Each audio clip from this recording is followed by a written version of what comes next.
Assalamualaikum warahmatullahi wabarakatuh.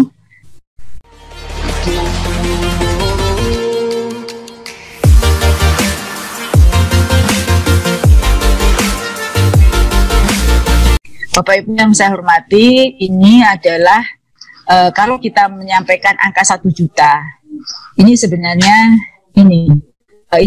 kalau kita bicara tahun 2020 dulu, 2020 itu total anggaran APBN kita itu adalah sebesar itu.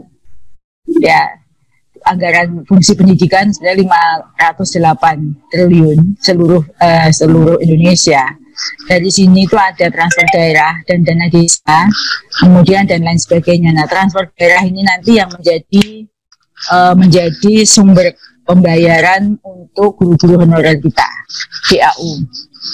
Lalu sebelumnya mari kita simak bersama. Tadi saya menyimak dengan baik apa yang disampaikan oleh Bapak Ketua PGRI Jawa Timur, bahwa ada perlakuan khusus bagi guru-guru yang sudah mengabdi lama sebagai guru.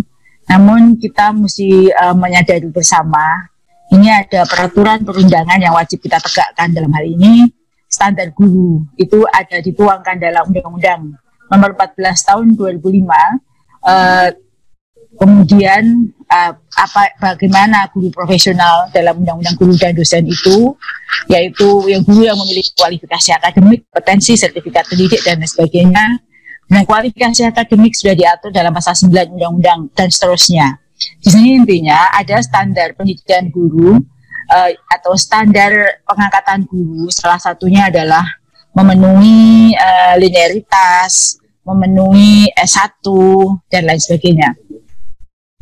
Sehingga ada yang harus kita perhatikan juga ketika kita mengangkat guru honorer menjadi guru dengan perjanjian kerja atau guru P3K, karena guru P3K itu adalah ASN.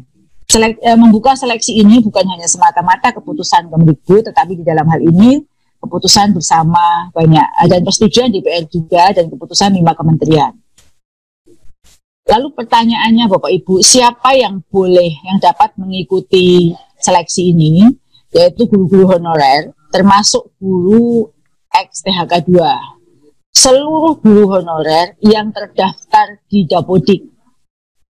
Kalau dia belum memiliki NUPTK, tidak wajib kepemilikan NUPTK, yang penting terdaftar di Dapodik sampai bulan Juni 2020. Ini bisa mengikuti seleksi ini. Dan satu lagi, lulusan PPG yang belum mengajar atau yang tidak mengajar, itu bisa mengikuti seleksi ini. Kemudian Bapak Ibu yang saya hormati, ada yang berbeda dengan seleksi sekarang dengan seleksi sebelumnya. Jadi kita membuka seluruh posisi itu sejumlah formasi sejumlah lebih. Kemudian pada kesempatan ini pendaftaran hanya sampai akhir tahun 2020. Setelah itu akan dibuka, makanya kami mendampingi sampai terakhir tanggal 18 Desember, 4 hari ke depan mendampingi BKD dan tim teknis BKD dari Kemdikbud untuk mencocokkan data antara yang ada di BKN, di Kemdikbud dengan daerah, sehingga guru-guru yang ada di daerah yang berhak ikut seleksi ini sudah terdaftar oleh daerah. Kemudian di sini nanti Bapak Ibu, kami menyadari bahwa guru-guru honorer itu yang boleh mendaftar itu adalah sampai umur 59 tahun. Nah, karena sampai umur 59 tahun, berdasarkan pengalaman kami melakukan coaching klinik di 3 wilayah, memang tidak seluruh guru itu, meskipun sekarang berada di era revolusi industri 4.0, itu memahami benar sistem TIK, teknologi informasi komunikasi, sementara nanti ujiannya adalah berbasis komputer. Dan mungkin juga ada guru-guru yang sudah lama, sudah mengabdi lama, tetapi nanti pengabdian itu memang tidak menjadi perlakuan khusus Pak Ketua PGRI. Tapi kami, karena kita berorientasi pada peserta didik, sehingga kita mengangkat guru-guru yang kompeten. Basisnya adalah kompetensi. Tapi kami memberikan perhatian kepada seluruh guru honorer untuk bisa mengikuti seleksi sampai 3 kali. Dengan catatan mereka sudah terdaftar di sistem itu sampai akhir tahun 2020. Nah, awal 2021 nanti sudah ada penutupan pendaftaran di sistem. Kemudian bagi guru-guru yang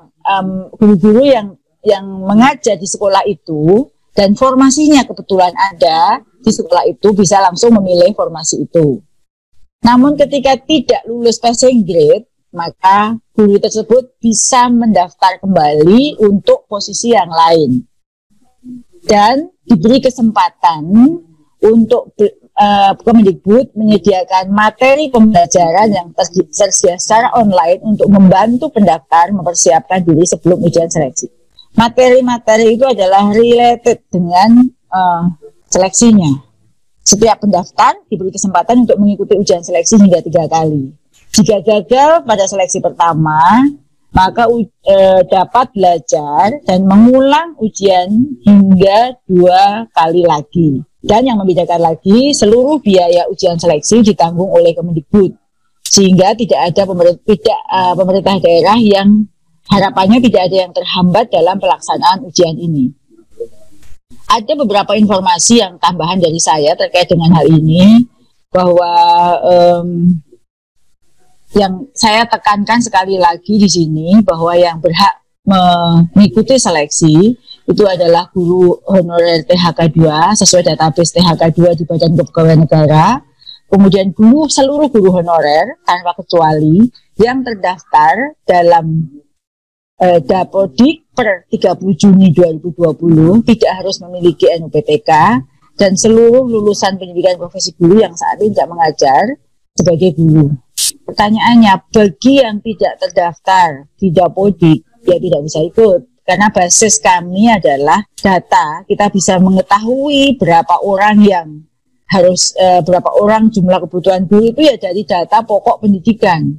Sehingga jika belum, maka silahkan nanti daerah mendaftarkan guru-gurunya itu, kemudian nanti kita bisa mengikutkan seleksi pada tahun 2022. Bapak Ibu yang saya hormati, bagi daerah bagi guru-guru yang sudah pernah ikut seleksi sebelumnya, misalnya sudah lulus CPNS tahun sebelumnya, tidak perlu didaftarkan lagi. Kemudian sekali lagi saya sampaikan bahwa formasi yang sudah pernah ditampung dan ditutup tanggal 31 Agustus 2020 yang jumlahnya 200.000 tidak perlu didaftarkan lagi, tinggal nanti mengikuti panggilan ujian. Dan formasi saat ini, mohon maaf, memang belum sampai ke tenaga pendidikan. Kita baru tahun ini menyelesaikan urusan penyelesaian untuk guru-guru honorer dulu. Nah, berkaitan dengan hal itu, yang harus diperhatikan dalam hal ini adalah 4 dataset. Apa itu? Ya, Dapodik, kemudian formasi yang sudah pernah diajukan sampai bulan Agustus, dan sudah Agustus tidak perlu diajukan kembali. CPNS yang sudah lulus tahun 2019 tidak perlu diajukan kembali. PPK yang sudah lulus tahun 2019 tidak perlu diajukan kembali. Karena itu tinggal nunggu pemberkasan dan pengangkatan atau SK. Nah, pengajuan formasi tidak perlu lagi dilengkapi dengan kualifikasi pendidikan, ya, karena kami untuk kualifikasi itu sudah diseragamkan oleh Kemendikbud. Bapak Ibu mungkin sudah mengikuti atau mendaftarkan di latar belakang pendidikan kualifikasi itu, karena memang syaratnya harus linear.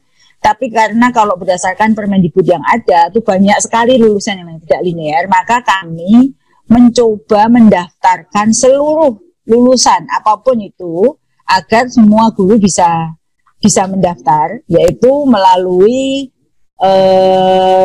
info GTK, ya. Jadi kemarin itu guru-guru sudah kami minta untuk mendaftarkan latar belakang pendidikan kampusnya. Misalnya kalau dulu saya ini lulusan IKIP Jakarta, nanti di sistem tidak ada, kemudian latar belakang pendidikan saya tidak nampak, maka nanti kami di sini sudah latar belakang S1 maupun D4 yang harus linear dengan mata pelajaran diajarkan.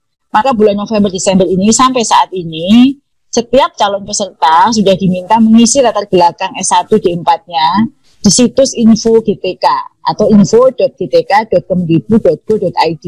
Harapannya apa? Kalau lulusan linearitas atau latar belakang pendidikannya tidak terdaftar dalam daftar, nanti kami akan masukkan kembali. Ini sudah kesepakatan dengan kementerian lain agar nanti seluruh guru itu bisa, yang latar belakang pendidikan guru itu bisa tertampung. Kemudian Bapak Ibu yang saya hormati, ada mungkin informasi lain lagi. Informasi yang tadi saya sampaikan itu sudah dibuka saat ini dan akan ditutup pada akhir tahun 2020. Kemudian tidak ada usulan yang tidak sesuai, ya misalnya guru bahasa Inggris untuk SD itu harus di-drop, atau nama sekolah tidak ada, itu harus di-drop. Ya Prof, Nunu sambil dijelaskan yang lain, ada satu yang perlu saya tanya. Saya Ketua PGRI Provinsi Jawa Timur. Bagi sahabat-sahabat yang di sekolah swasta, apakah besok setelah bisa P3K itu masuk kembali ke sekolah swastanya atau harus ke negeri? Ya. Sebaliknya juga yang negeri apabila kepingin ke swasta apa juga boleh ke swasta. Terima kasih. Ya, untuk tahun ini, ya baik, terima kasih Pak. Untuk tahun ini pengangkatannya hanya di sekolah negeri. Nah, di sini yang boleh mendaftar tidak hanya guru honorer di sekolah negeri, tapi juga guru honorer yang di sekolah swasta untuk diangkat di sekolah negeri. Wah, karena itu yang menjadi pemikiran, khawatir justru swasta pun dalam kesempatan ini adalah membantu pemerintah. Kalau ini nanti yang dari swasta sekian ini bisa terangkat dan diletakkan di negeri, kan juga menjadi persoalan sosial yang juga yayasan sendiri yang menjadi rugi, yang sekian dididik, dibantu, didewasakan, dan khawatir itu menjadi persoalan. Mohon direkomendasi Prof untuk diusulkan agar ditetapkan pada posisi sekolah yang selama ini ada. Ya, terima kasih Pak, usulannya kami tampung. Tapi kemarin itu sepertinya memang masih fokus itu. Harapannya bagi guru di swasta yang sudah menjadi guru tetap yayasan, yang kesejahteraannya sudah baik, kita bertahan di swasta. Tentunya itu. Tapi karena untuk menjadi ASN ini adalah hak setiap guru, itu maka ya kita tidak bisa melarang itu Pak. Sebenarnya seperti itu. Harapannya sih kami. Sebenarnya menurut saya Ketua PGRI, kebetulan sekolah kami juga sudah banyak berjasa. Ini saya pikir sebagai diskriminasi. Bapak pemerintah ini mengambil hanya enaknya saja. Pak susah tidak mau. Untuk mendewasakan, mendidik keterampilan guru-guru di swasta ini tidak gampang. Mohon Prof Nunu untuk berkenan kami diperjuangkan. Baik, Pak. Terutama pada sekolah swasta. Baik, terima kasih Pak masukannya. Ya, nanti kami akan sampaikan ke Panselnas ya Pak. Jadi ini Panselnas ini kan ada 5 kementerian itu Pak. Jadi nanti kami sampaikan di rapat Panselnas berikutnya. Ya, mohon sekali ini biar tidak timbul, sudah menyelesaikan masalah timbul lagi masalah, kan tidak enak. Ya, baik Pak. Ini kan baik, itu mungkin kira-kira